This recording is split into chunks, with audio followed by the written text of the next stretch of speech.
ፈተና በመጣብን ጊዜ እግዚአብሔር እንደሚወዳቸው ተመልከቱ። እውነቴን የምነግራችሁ ራስቼ ስለኖርኩ እማስታውስበት መከራ ሰጠኝ ተብሎ ነው መመስገድ ያለበት። መጽሐፍ ቅዱስን ደብዳቤ ጽፎ ላከ፣ ንስሐ አባት ላከ፣ መጽሐፍትን ጽፎ ላከ። በቅዳሴ ጠራን፣ በትምህርት ጠራን፣ በመዝሙር ጠራን። ወንድሞቻችን ሲመጡ በመከራ ጠራን፣ አልተመለስንም። መጨረሻ ላይ ደግሞ የመከራ መልእክት ይልካል። እባካችሁ ኑ ነው ለምን ነው የሚያድን አምላክ እንደ እግዚአብሔር ያለ አለን? ባለትዳሮች ሲጣሉ እኮ ነው ባጋባናቸው በ20 ዓመታቸው እኮ ነው ቤተክርስቲያን የሚመጡ ሲጣሉ ነው። ይኸው ከተጋባን ዓመታችን ነው፣ ምላትን አትሰማኝም፣ ምንም አታዳምጠኝም ማለት ይጀምራል። ማለት 20 ዓመት ጠፍቶ ኑሮ ምናምን መከራውን ነው ተደዝድዞ ነው ዚያ መከራችን ምን ተመስገን ነው እንኳን መጣችሁ። ወወልድ ወመንፈስ ቅዱስ አሃዱ አምላክ ቅድመ ዓለም የነበረ ይህንን ዓለም በካህሊነቱ የፈጠረ ዓለምን በቸርነቱ የሚመግብ ሥጋችንን ለብሶ ያዳነን ፈጣሪያችን መድኃኒታችን ኢየሱስ ክርስቶስ ስላደረገልን ስለ ቸርነት ሥራ ሁሉ ከባሕሪ አባቱ ከአብ ከባሕሪ ሕይወቱ ከመንፈስ ቅዱስ ጋር አንድ ለምትሆን መንግሥቱ ክብር ምስጋና ይድረሰው።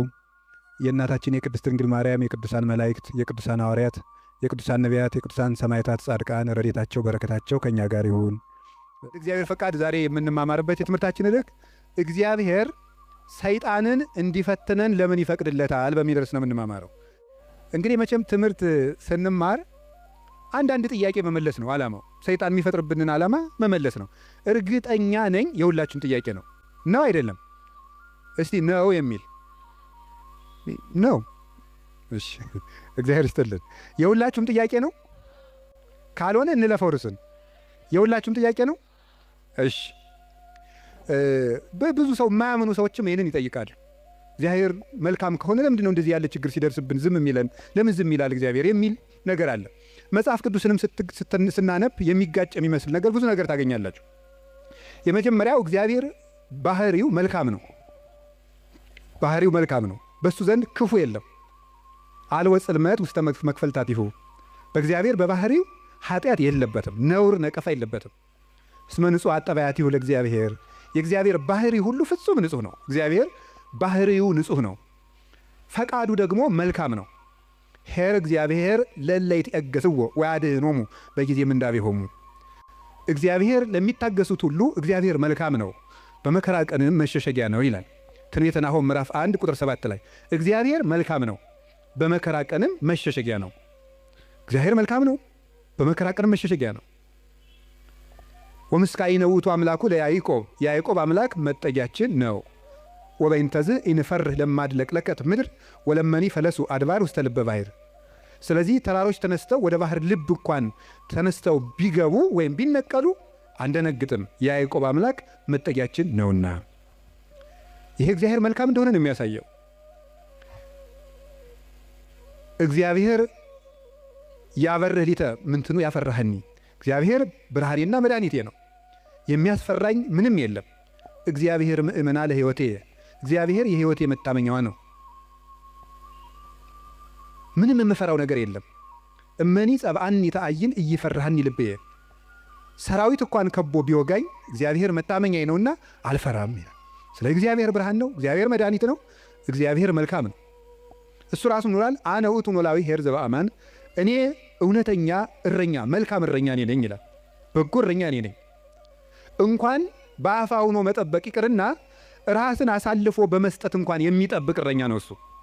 እግዚአብሔር ንጉሥ ሆኖ መጠበቁ፣ አምላክ ሆኖ መጠበቁ፣ በሰማያዊት መንግሥቱ በግርማ መለኮቱ ሆኖ መጠበቁ ድንቅ ነው። ከዚያ ያለፈ ደግሞ የሚደንቀው ራሱን በመስጠት የጠበቀን እረኝነት ግሩም ነው። ለእኛ ራሱን አሳልፎ መስጠቱ። እግዚአብሔር እኔ ቸር እረኛ ነኝ ብሏል። እኔ ቸር እረኛ ነኝ፣ በጎቼም እኔን ያውቁኛል፣ ድምፄንም ይሰማሉ። በእኔ በኩል የሚገባ ይድናል። እኔ በጎች በር ነኝ። ዘዋንታቤ ውእቱ ይድህን። በእኔ በኩል የሚገባ ይድናል። ይበው ወይወፅእ፣ ይገባል ይወጣል። ወይረክም ራእየ፣ መሰማሪያም ያገኛል ይላል። ስለዚህ በጎቼ እኔን ያውቃሉ፣ እኔም በጎቼን አውቃለሁ። አልቦ ዘየሐይደኒዮን እምዴ፣ በጎቼን ከእጄ የሚነጥቃቸውም ከቶ የለም ይላል። እንግዲህ እግዚአብሔር ጠባቂያችን ነው፣ እረኛችን ነው፣ መልካም ነው፣ ቸር ነው። እግዚአብሔር ሰው እንዲጠፋም አይፈልግም። ኢፈነወ እግዚአብሔር ለወልዱ ከመ ይትሐጐል ኩሉ ዓለም አላ ከመ ይሕየው። እግዚአብሔር ዓለም ሁሉ እንዲድን እንጂ እንዲጠፋ ልጁን አላከውም ይላል። እግዚአብሔር ዓለም ሁሉ እንዲድን ነው እንጂ እንዲጠፋ አይፈልግም። ቅድምም ብፁዕ አባታችን እንደጠቀሱልን ጢሞቴዎስ ምዕራፍ 2 ቁጥር 1 ላይ ሲናገር ዘይፈቅድ ይሕየው ኩሉ ዓለም ዘአነ ቀዳሚሆሙ ለኃጥአን የኃጥአን መጀመሪያቸው የምሆን እኔንም ጨምሮ ዓለም ሁሉ እንዲድን የሚወድ እግዚአብሔር ይላል ቅዱስ ጳውሎስ። ዓለም ሁሉ እንዲድን የሚወድ እግዚአብሔር የሚወደው ዓለም ሁሉ እንዲድን ነው። ወይኩን ፈቃድከ እንላለን። ፈቃድ በሰማይ እንደሆነች እንዲሁም በምድር ትሁን እንላለን። ቅዱስ ዮሐንስ አፈወርቄን ሲተረጉም ፈቃዱሰ ለእግዚአብሔር ድህነተ ዓለም ውእቱ ይላል። ፈቃድህ ይሁን እያልን እንጸልያለን። ፈቃዱ ምንድን ነው ይልና የእግዚአብሔር ፈቃዱ ዓለም እንዲድን ነው ይላል። ሰዎችን ሁሉ ይወዳል፣ ለፍጥረት ሁሉ ይራራል እግዚአብሔር። ፍጥረትን እግዚአብሔር እንኳን እሱ ይቅርና ቅዱሳን ቸሮች ናቸው። የቅዱሳን ቸርነት ከሰው አንሶ እስመ ነፍሰ ጻድቅ ይትራራ ላይ ለነፍሰ እንስሳው የጻድቅ ሰው ነፍስ ለእንስሳ እንኳን ይራራል ይላል። ጻድቅ ለእንስሳ እንኳን የሚያዝን ነው። እግዚአብሔርን ተውት። አንድ ሰው እግዚአብሔርን መምሰል ሲጀምር ለእንስሳ እንኳን የሚያዝን ይሆናል። ለእንስሳት የሚያዝን ይሆናል። ዛሬም ድረስ አሉ ለእንስሳት የሚያዙ። በገጠር ያሉት ያዝናሉ። የከተማው ሰው እንጃ ያላውቅም፣ ከተማ ስለማልኖር። የገጠር እናቶች ጤፍ እንኳን ሲያበጥሩ ለወፎቹ ይተውላቸዋል፣ እንዲለቅሙ ይተውላቸዋል። ለዝንጀሮ ይተዋል። በኦሪት ዘዳግም አለ ቃርሚያ በቃረምክ ጊዜ አዝመራህን ጨርሰህ አትጨደው፣ ለድሃና ለአውሬ ተው ተብሏል። ርኅራኄ የብሉይ ኪዳንም የሐዲስ ኪዳንም አስተምሮ ነው። ጥጃውን አርደህ በእናቱ ወተት አትቀቅለው ይላል። የቸርነት ሥራ ነው ይሄ። ርኅሩሁን ነው። በእናትና በልጅ መካከል ገብተህ ጭካኔን አታድርግ ማለት ነው። እናትና ልጅን መለየት ጭካኔ ስለሆነ እግዚአብሔር እንኳን ለሰው እናትና ልጅ ይቅርና ለእንስሳት እናትና ልጅነት የሚያዝን ርኅሩህ ነው እግዚአብሔር። ለእንስሳቱ ርኅራኄ ሰርቶላቸዋል። አህያውን ያለመጠን እንዳይጭኑት ሥራ ተሰርቷል እግዚአብሔር። በሬና በሬ እንዳይዋጋ ሥራ ተሰርቷል። አንዱ በሬ የአንዱን በሬ ወግቶ እንዳይገድል ኦሪት ዘጸአት ምዕራፍ 21 ላይ እንደተጻፈልን። ስለዚህ እግዚአብሔር ለእንስሳት እንኳን እንድናዝን ፈጥሮናል። ለሁሉ ልክ መልክ ሰጥቶ ነው የፈጠረ እግዚአብሔር። ሁሉም እንኳን እሱ የእሱ ቅዱሳን እንኳን ቅዱሳን እሱ የፈጠረው ፍጥረት እንኳን መልካም ነው። 6 ቀን የፈጠረው ፍጥረት ሁሉ ወሬ እግዚአብሔር ከመሰናይ እግዚአብሔርም ያ መልካም እንደሆነ አየ እያለን የደመደመው የፈጠረው ፍጥረት ሁሉ እግዚአብሔር መልካም ነው። እንግዲህ እግዚአብሔር መልካም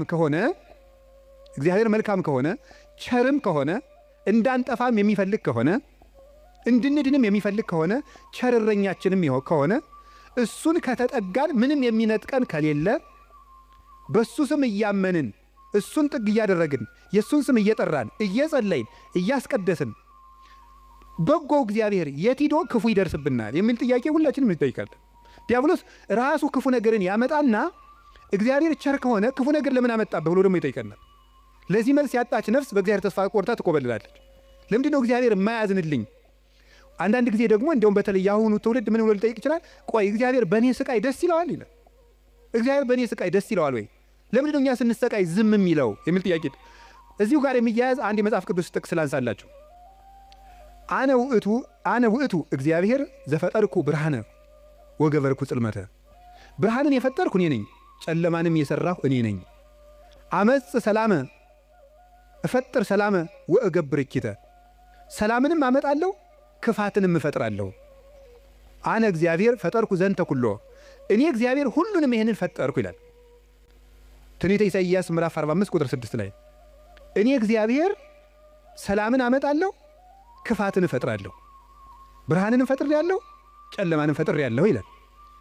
እዚያ ላይ እግዚአብሔር መልካም ነው አለ። አሁን ደግሞ እዚህ ላይ እኔ እግዚአብሔር ክፋትን እፈጥራለሁ ይላል። እግዚአብሔር ክፋትን ይፈጥራል? ምን ትላላችሁ? እንዴ እፈጥራለሁ ያለ እኮ ራሱ ነው። እግዚአብሔር ራሱ ነው እኔ ክፋትን እፈጥራለሁ። እኔ እኮ መጽሐፍ ቅዱስ ላይ ነው የጠቀስኩት። እግዚአብሔር እንደዚህ ብሏል፣ እግዚአብሔር ክፋትን እፈጥራለሁ ብሏል ይላል። ምን ትላላችሁ? እኔ ክፋትን የምፈጥር አምላክ ነኝ ይላል። እኔ ሰላምንም አመጣለሁ ጦርነትን የማመጣው እኔ ነኝ ይላል። ከዚያ መልሶስ ደግሞ ምን ይላል ደግሞ? መልእክተ ያዕቆብ ምዕራፍ 1 ቁጥር 3 ላይ ኢያሜክር እግዚአብሔር በእኩይ ይላል። እግዚአብሔር በክፉ ማንንም አይፈትንም ይላል። እንዴት ያለ ነገር! እግዚአብሔር በክፉ ማንንም አይፈትንም። ኢሳይያስ ላይ ደግሞ እኔ እግዚአብሔር ክፋትን እፈጥራለሁ። አልተጋጨም? ተጋጭቷል? እሺ አልተጋጨም።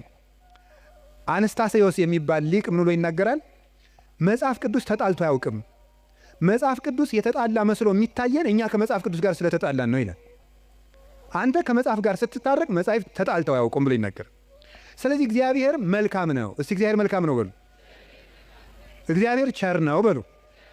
ሰው ሁሉ እንዲድን ይፈልጋል፣ ይረዳናልም። ልብ በሉ። እንዲያውም ምንድን ነው የሚለው? ወይ ፈቅድ ምክንያት ለድኂን እግዚአብሔር ሰውን ለማዳን ምክንያት ይፈልጋል። ሰውን ምክንያት ፈልጎ ነው የሚያድን እንጂ ቆይ እስቲ በገሌ በምን ልፍረድበት አይደለም የሚለው። የሚያድን ነገር ከዚህ ሰውዬ ምን ላግኝ፣ እንዲሁ ምን አይቼ ልማረው ነው የሚለው እንጂ እግዚአብሔር እንዲሁ በገሌ በምን ልፍረድ ይችንም ልመዝግብ አይደለም የሚለው። ኃጢአትን ብትቆጣጠር ኑሮ በፊት ማን ይቆማል ያለ ዳዊት ይሄን ነው። ኃጢአትን ብትቆጥር በአንተ ፊት የሚቆም ማንም አይቆምም። ቸርነትን የሚቆጥር እግዚአብሔር ሰውን ለማዳን ተግቶ የሚሻ አምላክ መሆኑን የምታዩት ሰውን ለማዳን ወርቅ እፈልጋለሁ ቢል ኖሮ ወርቅ ስንት ሰው ይኖረዋል? እግዚአብሔር ግን ሰውን ለማዳን እስከ ውሃ ዝቅ ያለ አምላክ ነው። ቀዝቃዛ ውሃ የሰጠ ይድናል አለ። ምን ማለት መሰላችሁ? እስከ ትንሹ ነገራችሁ ድረስ እናንተን ለማዳን እወርዳለሁ። ውሃ ማንም ሰው ሊያገኘው የሚችለው ነው። ሌላ መንፈሳዊ ትርጉም አለው። ውሃ የሰጠ የተባለ ይላል ቅዱስ ቄርሎስ። ሰው ምንም ነገር ቢሰጥ በእግዚአብሔር ዘንድ ውሃ ነው።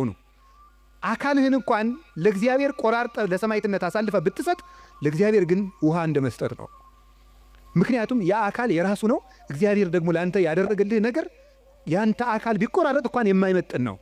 ስለዚህ ለእግዚአብሔር ምንም ነገር ብንሰጥ ውሃ ነው። አካል እንኳን መስጠት ቢሆን ውሃ ነው። እንደዚያ ከሆነ እግዚአብሔር እንደዚህ ያለ መልካም አምላክ እንዲህ ያለ መልካም አባት ከሆነ ለእኛ የሞት አምላክ አኮ በመላክ አኮ በተንባል መልአክ ልኮ አማላጅ ልኮ ሳይታረቀን ራሱ መጥቶ ከታረቀን እስከዚህ ድረስ ሰው የሚወድ አምላክ ከሆነ ለምንድን ነው እግዚአብሔር ክፉ የሚያመጣብን የሚል ጥያቄ ይኖራል። እግዚአብሔርስ በክፉ ይፈትናል ወይ? መልሱ አይፈትንም ነው። እስኪ አይፈትንም በሉ። እግዚአብሔር በክፉ ይፈትናል አይፈትንም? እግዚአብሔር ክፉ ይፈጥራል አይፈጥርም? እስኪ ንገር፣ ይፈጥራል አይፈጥርም? አይፈጥርም። እግዚአብሔር እንዴ እፈጥራለሁ ብሎ አላልክም ቅድም ልትሉ ትችላላችሁ። እግዚአብሔር ክፉ አይፈጥርም። ታዲያ ምን ማለት ነው? ክፉ ሲመጣ ዝም ይላል ነው። እስኪ በሉ ንገሩ እንጂ ክፉ ሲመጣ እስኪ ለምሳሌ እንዲህ የሚል ነገር አለ። ሮሜ ምዕራፍ 13 ቁጥር 1 ላይ እስመ ይሰየም መኮንን ዘእንበለ ዘእምኀበ እግዚአብሔር ይላል። ያለ እግዚአብሔር ፈቃድ ባለስልጣን አይሾምም ይላል። አይ በደንብ ስሙ። ያለ እግዚአብሔር ፈቃድ ምን አይሾምም? እና እንግዲህ ሁሉም ባለስልጣን እግዚአብሔር እየፈለገ ነው የሾመው ነው? አዎ አይደለም? ሁሉም ባለስልጣን ማለት ነው። እንደው የዛሬዎችን መገምገም ከፈራችሁ የድሮዎችን ገምግሙ፣ ችግር የለም። እውነቴን እኮ ነው ማለት ነው። ቢያንስ የድሮዎቹ መጥተው ምንም አያረጉንም ማለት ነው። ስለዚህ የድሮዎቹን መገምገም ትችላላችሁ። እና እንደ ሁሉንም እግዚአብሔር የወደደ የተሾሙ ናቸው። ምን ይመስላችኋል? ይሄ እግዚአብሔር ክፉ ነገር ሲመጣ ይፈቅዳል ነው። እስቲ ይፈቅዳል በሉ። ይፈቅዳል የሚለው ነገር ፈቃድ እግዚአብሔር የሚባለው ሁለት ትርጉም አለው። ፈቃድ እግዚአብሔር የሚባለው አንደኛው ውዴታ ነው። ሁለተኛው ደግሞ ይሁን ማለት ነው። የእንግሊዘኛ ቃላትን ለመጠቀም ይቅርታ አድርጉልኝ፣ ልጠቀም ነው ገና ስለ ቅርብ ለማድረግ ለእናንተ እንዲመቸኝ ነው። የመጀመሪያው ምን ይባላል? ፐርሚሽን ይባላል። እስቲ ፐርሚሽን በሉ እንጂ። ሁለተኛው ዊል ይባላል። እስቲ ዊል በሉ። እሺ ፐርሚሽን ማለት ምን ማለት ነው? እናንተ ኃጢአት ስትሰሩ እኔም ስሰራ እግዚአብሔር ይፈቅድልናል። ምን ማለት ነው ይሄ? ይፈቅድልናል ማለት እግዚአብሔር እኔ ኃጢአት ስሰራ ደስ ይለዋል ማለት ነው። ይሄ ምን የሚባለው? ፐርሚሽን ይባላል። ስራ ከጠቀመህ ስራ ነው። ኃጢአት አይጠቅምህም ብዬ ነግሬሃለሁ፣ ይጠቅመኛል ካልክ ስራ ብሎ ይተውሃል ማለት ነው። መተው እሱ ፐርሚሽን ይባላል። ያሰናብተናል። ስለ እግዚአብሔር ክፋት እንዲሰራ ያደርጋል ማለት ክፋት እንዲሰራ ሰዎችን ይተዋቸዋል፣ እንዲሰራ ያደርጋል። ዊል የሚባለው ደግሞ ወዶ የሚሰራውን እግዚአብሔር እንድንጸልይ ይፈቅዳል በሉ፣ እንድንጾም፣ እንድንጸድቅ፣ እንድንታረቅ ይሄ ፈቃድ ነው ይባላል። ይሄ ፈቃድ ማለት ውዴታ፣ ወዶ የሚያደርግልን ነገር። ገብቷችኋል? ልዩነቱ ገብቷችኋል? እሺ ይፈቅዳል ማለት የመጀመሪያው ፈቃድ እግዚአብሔር ነው ይላል። ዝም ብሎ ምንድነው ፈቃድ እግዚአብሔር? ያለ ፈቃድ እግዚአብሔር ባለስልጣናት አይሾሙም ማለት ከየት ነው የምታስገቡት? ክፉ ሰዎች ሲሾሙ ምን ይላቸዋል ነው? ዝም ይላቸዋል ነው፣ ይተዋቸዋል ነው እንጂ ሰዎቹን ናማ እናቴ የተሾምና ሰውን ጨርስልኝ አይላቸው። እግዚአብሔር እንደዚያ ብሎ ይሾማል ማለት አይደለም። እንደዚያ ሳይሆን የሚያደርገው እግዚአብሔር ክፉዎች ሲሾሙ ዝም ይላል። ለምንድን ነው ዝም የሚለው? እግዚአብሔር ነው ክፉ ነገር ሲመጣ። ስለዚህ ክፋትን እፈጥራለሁ ማለቱ ክፉ ሲመጣ ዝም እላለሁ ነው። ወይም ምን ማለት መሰላችሁ? የእግዚአብሔር እጅ አጥር ነው፣ ጠባቂ ነው፣ ረድኤት ነው። የእግዚአብሔር እጅ በእግዚአብሔር ለመጠበቅ ያልተገባን ሆነን ስንገኝ እግዚአብሔር አጥሩን ያነሳዋል። ያልተገባን ሆነን ስንገኝ አትጠብቀኝ ስንል ማለት ነው። ምን ማለት መሰላችሁ? መዝሙረ ዳዊት ላይ እንዲህ ይላል። መዝሙር 9 ላይ ውሃ ኮ ሀጥለ እግዚአብሔር ኃጢአተኛ ሰው እግዚአብሔርን አወከው ይላሉ ሊቃውንቱ። አወከው ማለት ነው እንዳይምረው ኃጢአት ይጨምራል፣ እንዳይቀስፈው ጥቂት ጽድቅ ይሰራል። ማታ መዝሙር ቀን ዘፈን እንደማለት እያቀላቀላ እግዚአብሔርን አወከው። ወይም ደግሞ ኃጢአተኛ ሰው እግዚአብሔርን አነሳሳው ይላሉ አባቶቻችን። እንደ ደረቅ ሰው ይላሉ። እንደ ደረቅ ሰው እንደው ጣይም አድርጌው ነው እንጂ ሌላ ነው የሚል አንድምታው። ደረቅ ሰው የሚለው ምን ማለት መስላችሁ? አቅም የሌለው ሰው እኔ አንተ ሰው ረፍ ብያለሁ ሲለምናል ወንድ እስኪ ነካኝ ወተት ነው እንጂ ደም አይወጣኝ የሚል ይሄ ማለት ነው። አቅም የለው ግን ደረቅ የሆነ ማለት ነው። በሉኝ የሚል ማለት ነው። ኃጢአት እየሰራ በየቀኑ ለእግዚአብሔር የመቅሰፍት ጨንገር የሚያቀብለው ሰው ማለት ነው። ቅሰፈኝ እያለ እግዚአብሔርን መቅሰፍት የሚለምን ሰው አለ ነው። እግዚአብሔር የመዳን ዕድል የመስተካከል ዕድል በሰጠው ቁጥር እየተበላሸ ለእግዚአብሔር የቁጣ በትር የሚያቀብለው ሰው፣ ለዚህ ሰው እግዚአብሔር የጥበቃ ረድኤቱን ያነሳበታል። ልቡ እንዲስተካከል የሚያራራውን የሚገስጸውን ረድኤቱን ሲያነሳው ልቡ ይደነድናል፣ ጨካኝ ይሆናል፣ ያሰናብተዋል። ያን ጊዜ ሰዎች በሙሉ አራዊት አጥር ሲነሳላቸው በተከፈተ ቤት ውስጥ ገብተው እንደሚሰለጥኑት ሁሉ እግዚአብሔር ረድኤቱን ከኛ ላይ ሲያነሳ አራዊት የሆኑ ሰዎች በስልጣን ሊሆን ይችላሉ፣ በጭካኔ ሊሆን ይችላሉ፣ መጥተው እንዲሰለጥኑ ያደርጋቸዋል ማለት ነው። በሰው ላይ እንዲሆኑ ያደርጋቸዋል እንደተባለው ማለት ነው። አንድ ዲያቆን ነው አይደል የተባለው መቅደስ ውስጥ ቅዱስ ጳውሎስን መልእክት ማንበቡን ትቷሉ የኢዮብን መጽሐፍ ያነባል አሉ። እንዲያው እኮ ይገርማል። እና የሚያነበው ደግሞ አነግስ ብእሴ መደለው የሚለው ነው። አፄ ቴዎድሮስ እያስቀደሱ ነው ይባላል። ጨካኝ ንጉሥ አነግሳለሁ የሚለው ነው የሚያነበው። ጨካኝ ንጉሥ አነግሳለሁ ብሏል እግዚአብሔር የሚለውን ያነባል። ምን ብለው ጨመሩበት እሳቸው? ቀጥሎ ያለውን እሱ ግን አይላትም አውቆ በእንተ ከሕዝብ የሚለውን ጨምረው እንጂ አሉት አሉ። ስለ ሕዝቡ ክፋት የሚለውን ጨምረህ አነበው አሉት። ስለምኑ ክፋት ነው? ስለ ሕዝቡ ክፋት ነው። ስለዚህ ክፉ ነገርን ማን ነው ያመጣው ካላችሁን እኛ በሉ ንገሩኝ እንጂ እኛ ነን ክፉ ነገርን የምናመጣው። እግዚአብሔር ክፉ ነገርን አመጣለሁ ማለት ክፉ ነገር ሲመጣ ዝም እላለሁ አሰናብተዋለሁ ማለት ነው። ፈርዖን በእስራኤል ላይ እንዲሰለጥን ዝም እለዋለሁ ነው፣ አሰለጥነዋለሁ። ለምንድን ነው እግዚአብሔር ክፉ ነገር እንዲመጣብን የሚፈቅድ? አይወደንም፣ ይወደናል። አይፈልገንም፣ ይፈልገናል። አያዝንልንም፣ ያዝንልናል። እና ግንሳ ምን ሆነ? እንዳይጠብቀን እንዲጠብቀን የሚያደርገውን ነገር ሁሉ ቆርጠነዋል። ከእሱ ጋር መዋል አንፈልግም። እሱን በጸሎት ማነጋገር አንፈልግም። ሕጉን መፈጸም አንፈልግም። በቤቱ መኖር አንፈልግም። መታረቅ አንፈልግም። መስማማት አንፈልግም። በምን መልኩ ይጠብቀን? አብሮን ቢኖር ክፉ አይደርስብንም። አብሮን እንዳይኖር ደግሞ ቤታችን ቆልፈናል። እኔ በደጅ ቁሜ አንኳኳለሁ የሚከፍትልኝ ቢኖር እራት እበላለሁ ብሏል። የምንከፍተው እኮ ደጃፋችን መስኮታችን አይደለም፣ ልብ ነው ደጅ ያለው። ያን መክፈት ይጠበቅብናል። በየት ይግባ ክርስቶስ እኛ ጋር ለመግባት? ስለዚህ እንዳይጠብቀን ስናደርግ ክፉ ነገሮች ወደኛ ይመጣሉ። እንደ ቅዱስ ዮሐንስ አፈወርቅ ደግሞ አነጋገር እግዚአብሔር ክፉ ነገር ወደኛ የሚያመጣው አስፈራርቶ ወደ ቤት ለማምጣት ነው ይላል። ምን ለማድረግ ነው? በሉ ንገሩኝ እንጂ። አቤት አስፈራርቶ ወደ ቤት ለማምጣት። ይሄንን ቅዱስ ዮሐንስ አፈወርቅ በምን ይመስለዋል? ልጇ ቁማር እየተጫወተ ባስቸገራት እናት መስሎ ያስተምራል። ቁማር የዛሬውን ቁማር እኔ አላውቅም። የድሮ ሁሉ ቁማር አለ። ምን ግጫ ምናምን ቅልቦሽ የሚባል አለ በገጠር። ይሄ ገበጣ በጣም ብዙ አለ። በቃ የቁማር አይነት የገጠር ቁማር ነው። እረኞች የሚጫወቱ በቁልፍ በምናምን ነው። ያን እየተጫወተ ሲያስቸግራት ምን ታደርጋለች ይላል? ማስክ የለበሱ የሚያስፈራሩ ጎልማሶችን ከጎረቤት ትልክበታለች ይላል። ሕፃን ሆኖ እያካስቸገራት የሚሉ ሰዎች ትልክበታለች። ያ ሕፃን ልጅ በእነዚያ ተስፈራርቶ ምን እንዲያደርግ ይመስላችኋል? እየሮጠ ወደ እናቱ ቤት እንዲመጣ ነው። እንደዚያ የምታደርጉ እናቱ ልጇን ጠልታ ሳይሆን ልጇ ከዚያ ነገር እንዲወጣ የሚያስፈራሩ ሰዎችን ትልክበታለች።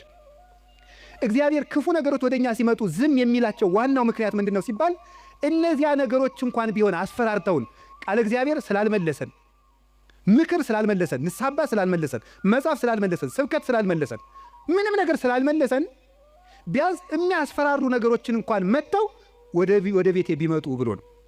አይታችኋል አይደለም? አሁን በኮቪድ ጊዜ ሰው እግዚኦ ማረነ ክርስቶስ እግዚኦ እንደዚህ ያን ጊዜ እኮ ታምር ነው። እኔ እንደውም ይገርማቸዋል።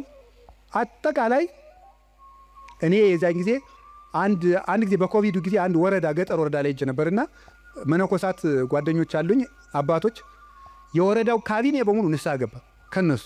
እንደው ሁሉ ጊዜ ኮቪድ በሆነ አልኩኝ እኔ እንደው ካቢኔ ሁሉ ንስሐ እንዲገባ እንደው ኮቪድ ትንሽ ቆየት ባለ ያስብላል በእውነቱ ማለት ነው። አሁን ሰው ይውላችሁ እግዚአብሔር የሚያስፈራረው ነገሮችን የሚልክብን ለዚህ ነው። አንድ ችግር ሲገጥመን እንሰበሰብ። አምና የነነዌ እንግዲህ ታስታውሳላችሁ አይደል? ሁልጊዜ እንሰበስባለን። ችግር ሲመጣ እግዚኦ ባረነ ክርስቶስ እንላለን። እናቲቱ ግን እነዚያን የሚያስፈራሩ ነገሮችን የምትልክ መልሶ ወደ ቁማሩ እንዲሄድ አይደለም፣ ልጇ ከቤቷ ቁም ነገረኛ ሆኖ እንዲቀር ነው። እግዚአብሔር የሚያስፈራሩ ነገሮችን ብቅ የሚያደርጋቸው መከራዎችን እንዲመጡ የሚያደርገው እኛን ስለሚጠላን አይደለም፣ እንዲሰበስበን ነው። እግዚአብሔር ለነነዌ ሰዎች የሚገለብጥ መከራ እመጣለሁ ያላቸው ተመልከቱ። ይሄን የእናትነት ስራ ነው የሰራው እግዚአብሔር። ሊያጠፋቸው ፈልጎ አይደለም፣ አስፈርቶ ወደ እሱ ማምጣት ነው የፈለገ። ቅዱስ ያሬድ ለዚህ ነው አንተ አቡነ ወአንተ እምነ ያለው። አንተ አባታችንና አንተ እናታችን ነህ። እግዚአብሔር እናት ነው። ልጆቹ እንዲከፉበት ስለማይፈልግ የሚያስፈራሩ ነገሮች ዮናስን እኮ ያለው ሂድና አስፈራራ ነው ያለው። አስፈራራቸው ፈርተው እንዲመለሱ ማለት ነው። ተጽናንቶ መመለስ ያቃተው ቢያንስ ፈርቶ እንዲመለስ ነው። ስለዚህ ፈርተው ተመለሱ። እግዚአብሔር ክፉ ነገሮችን የሚልካቸው ወይም ሰይጣን ክፉ ነገሮችን እንዲያመጣ እግዚአብሔር ዝም የሚለው ለምንድን ነው ካላችሁኝ፣ ፈርተን እንድንመለስ ነው። ምን አላችሁኝ?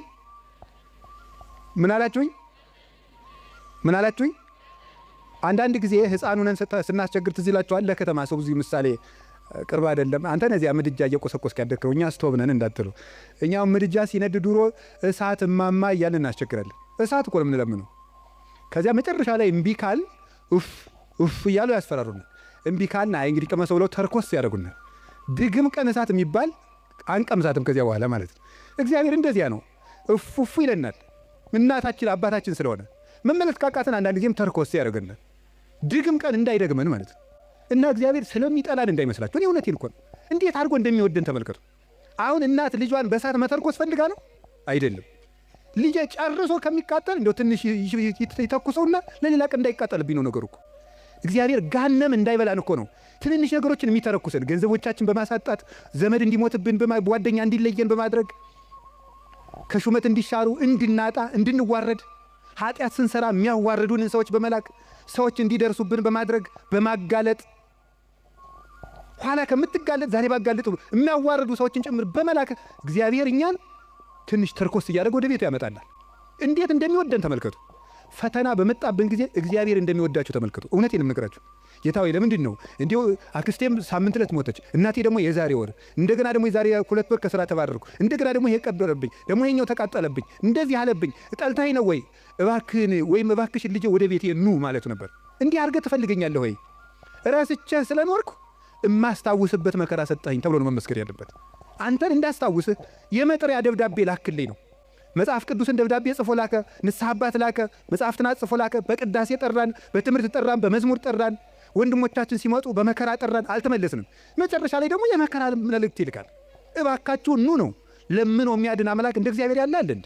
ለምኖ እኮ ነው የሚያድናል። አሁን ሙሴን አላያችሁትም? እንዴት አስፈራርቶ መመለስ እንደፈለገ። እስራኤል ጣዖት ሲያመልኩ ሙሴ አቤት ተወኝ ማይጄ ላጠፋቸው ነው። አሁን ሙሴ እግዚአብሔር ጨብጦት ይዞት ይጄ ላጠፋቸው ነው። እንዲሁ እኮ ይገርማል እኮ እግዚአብሔር የሚያደርገው ነገር። ኧረ ተው አታጥፋ። እንዲህ ማብላት ሲያቅተው ጊዜ በረሃ አምጥቶ ጨረሳቸው ነው የሚለው አለ ሙሴ። እግዚአብሔር እንዳይሰደብበት ነው እሱ። 40 ዓመት ማብላት ሲያቅተው በረሃ አምጥቶ ጨረሳቸው ነው የሚለው አሉት። እንዲሁም እነሱን አታጥፋ። አባቶቻችን ሲተረጉሙ አሁን እግዚአብሔር ሊያጠፋቸው ወዶ አይደለም ሙሴ እንዲሰራቸው እንዲቀጣቸው ብለው ነው እንጂ ይላል። እንግዲያስ ሂድና ቅጣ አለው። ሰርቶ ቀጥቶ እስራኤልን ወደ ራሱ ሰበሰባቸው። በማስፈራራት እንድንመለስ እግዚአብሔር ክፉ ነገር እንዲመጣ ያደርጋል። ከቃሉ ጋር ናቸው። እግዚአብሔር ከሁላችን ጋር ይሁን። ስንት ሰው ነው እግዚአብሔር በሚያውቀው እንዴ ተነግሮ፣ እኔ እንዲያው አሁን ሰውየው መዚህ ስለሌለ ተመስገን ነው ልናገር። ተነግሮ ይሄንም አይሰማውም፣ ችግር የለም። ተነግሮ አልሰማ ያለ ሰውዬ የሳምባ ቲቪ ገብገብ ሲያደርገው የቆረበ ሰውን ያውቃሉ። ተመስገን ነው። እንኳን ቲቪ መጣ። እንዲህ እውነቴን እኮ ነው የምነግራቸው። ተርኩት ስንት ሰው ነው፣ ስንት አመፀኛ ነው። ጸበል እንደምን ሰነበታቸው፣ አባ ነው፣ ሰላም ነው፣ ፒስ ነው የሚለው ሁሉ ጸበል ሲሄድ እግዚአብሔር ይመስገን የሚለው እንዲሁ እግዚአብሔርማ ይተርኩሰን እንጂ እውነቴን እኮ ነው የምነግራቸው። እግዚአብሔርማ ይተርኩሰን። ምድር ጠቧችሁ እኮ የምትራመዱት ሁሉ ጸበል ስትል ኩምሽሽ በቃ እንዲሁ ለተቸገረ እንድናዝን አረማመዳችን እንኳን ልክ እንዲኖረው ንግግራችን መጠን እንዲያበጅ እግዚአብሔርማ ይተርኩሰን እንጂ ተነግረን ሰምተናል እንዴ? እውነቴን ነው። ስንቶቻችሁን አሁን እዚህ ውስጥ ራሱ ብቆሰቁስ እዚህ ከተሰበሰበው ውስጥ እግዚአብሔር በሚያውቀው እግዚአብሔር ነቅሶ ቢያወጣ ሲቸግራችሁ ወደ ቤተ ክርስቲያን የመጣችሁ ስንቶቻችሁ ናችሁ? ወይ ባል እንዴ ባለትዳሮች ሲጣሉ እኮ ነው ባጋባናቸው በ20 ዓመታቸው እኮ ነው ቤተክርስቲያን የሚመጡ ሲጣሉ ነው። ይኸው ከተጋባን ዓመታችን ነው፣ ምላትን አትሰማኝም፣ ምንም አታዳምጠኝም ማለት ይጀምራል ማለት 20 ዓመት ጠፍቶ ኖሮ ምናምን መከራውን ነው ተደዝድዞ ነው እዚያ ወዲያ መከራችን ምን ተመስገን ነው እንኳን መጣችሁ። ዋናው መሸም ነጋ መምጣታችሁ ነው። ስለዚህ እግዚአብሔር ሰው ሁሉ ራሱን እንዲጠላል ሊያደርግ ይችላል። እንድንመጣም ከፈለገ እግዚአብሔር ሰው እንዲጠላን አያደርግም። ሰው እንዲጠላን ሰይጣን ሲያደርግ ዝም ይላል። ይሄ እግዚአብሔር እኛን የሚጠራበት መንገድ ነው። በቸርነቱ ወደ ቤቱ ይጥራን። የነነዌ ሰዎች የሚያስተምሩን ይሄንን ነው። እኛም ነገ ከነገ ወዲያ አሁን ሁላችሁም ችግር ካለባችሁ እግዚአብሔር ጠልቶኝ ነው አትበሉ። እግዚአብሔር ወደ ቤቱ ሊጠራ ይፈልጎ ነው ማለት ያለብን።